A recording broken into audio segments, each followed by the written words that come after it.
नमस्कार मित्रों, MW news में आपका स्वागत है। जैसे कि आप जानते हैं, इलाके में जल उपयोगिता संगमों के चुनाव चल रहे हैं। चुनावी सरगर्मियां तेज है। जितने भी अध्यक्ष खड़े हुए हैं वो डोर टू डोर जा रहे हैं, डाणी डाणी जा रहे हैं, जन समर्थन की अपील कर रहे हैं। ये वो चुनाव होते हैं जिसमें किसान निर्धारित करता है कि उनका प्रतिनिधि कौन होगा जो ऊपरी प्रशासन तक उनकी आवाज़ को बुलंद करेगा। उसी क्रम में आज हमारी टीम पहुंची जल उपयोगिता संगम समिति नंबर 19, जहां पे अध्यक्ष पद के लिए उम्मीदवार हैं बलराम जी जियाणी, जो कि पहली बार इस चुनाव मैदान में उतरे हैं।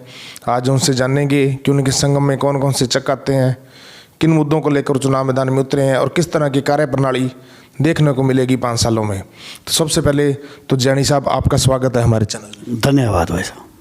तो जियाणी साहब, बात करेंगे जी आपके राजनीतिक परिचय की। इससे पहले भी कभी आपने कोई चुनाव फाइट किया है? जी आपका पहला चुनाव है? नहीं, इससे पहले जी मैंने अपने पंचायत समिति का पंचायत का चुनाव लड़ा है जी, मम्बर का। अच्छा। ये मम्बर का चुनाव लड़े आज। वार्ड पंच रहे? हाँ, वार्ड पंच रहे हूँ जी। तो बात करेंगे साहब आपकी संगम की, जो आपका जल उपयोगिता संगम समिति नंबर 19 है। इसके अंदर साहब चक कौन कौन से आते हैं? इसमें जी 1 नंबर अपने 17 नंबर आता है, 18 नंबर ए और बी, और 19 और 20 ए और बी, 6 चक आते हैं जी इसमें। हाँ जी। तो बलराम जी, ये तो आपने बता ही दिया अभी, आपके ये 6 चक आते हैं आपकी ये संगम में। तो इन 6 चक्कों की कौन सी समस्याओं को लेकर आप चुनाव मैदान में उतरे हो, और अगर जनता आपको अध्यक्ष बनाए तो आप सबसे पहले उन्हीं समस्याओं को हल करवाने का प्रयास करोगे, उसके बारे में बताइए। मैं जी सबसे पहले तो इसमें खाड़ों की मरम्मत है। जो खाड़ा पके खाड़े हैं वो आज से 40 साल पहले बने हुए हैं और वो जमा टूटे हुए हैं। करीबन एक 18 NDR ऐसी है जी, उसमें कोई 4 मरबा खाड़ा बना हुआ है। नरेगा की तरफ से कर लो चाहे पंचायत की तरफ से कर लो, और बाकी सभी खाड़े बहुत ज़्यादा क्षतिग्रस्त है।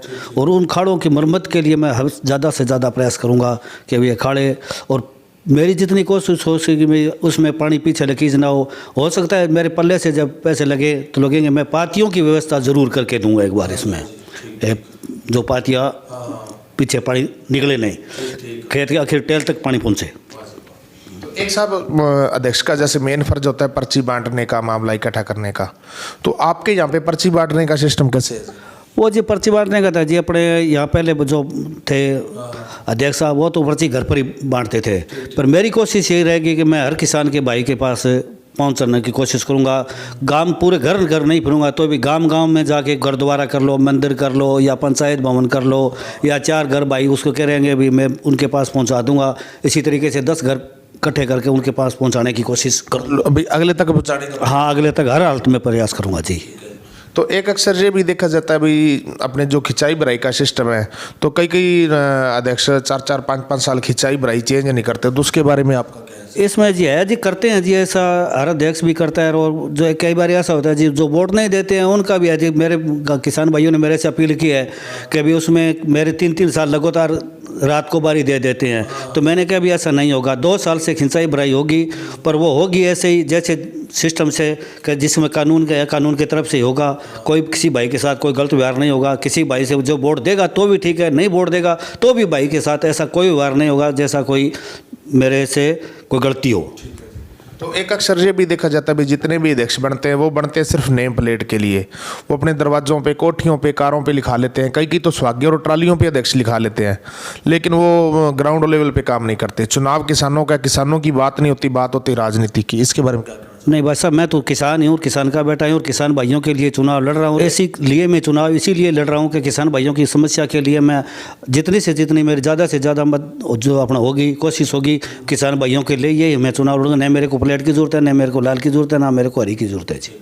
एक सर देखा जाता भी, जो कई बार नहर में दरख्त वगैरह गिर जाते हैं, डाफ लग जाती है, तो अध्यक्ष मौके पे पहुंच नहीं पाते और वो नहर टूटने का डर रहता है, तो आपके द्वारा किस तरह का प्रयास किया जाए? इसमें जी ऐसा है कि अपने कोशिश मेरे को पता चलेगा, जैसे ही मैं हो सकता है मैं आप ही भी चला जाऊँ, मैं दूर होऊंगा और होऊंगा तो मैं जितने भी होंगे कोशिश होगी मेरे आदमी पहुंचाऊंगा, या गांव में संपर्क करूंगा, या और आस पड़ोस के खेत में है तो उनसे संपर्क करूंगा। अभी आप जाने जल्दी से जल्दी जाओ और नहर टूटना जाए, इसलिए डाफ निकालने की हमारी जिम्मेवारी है।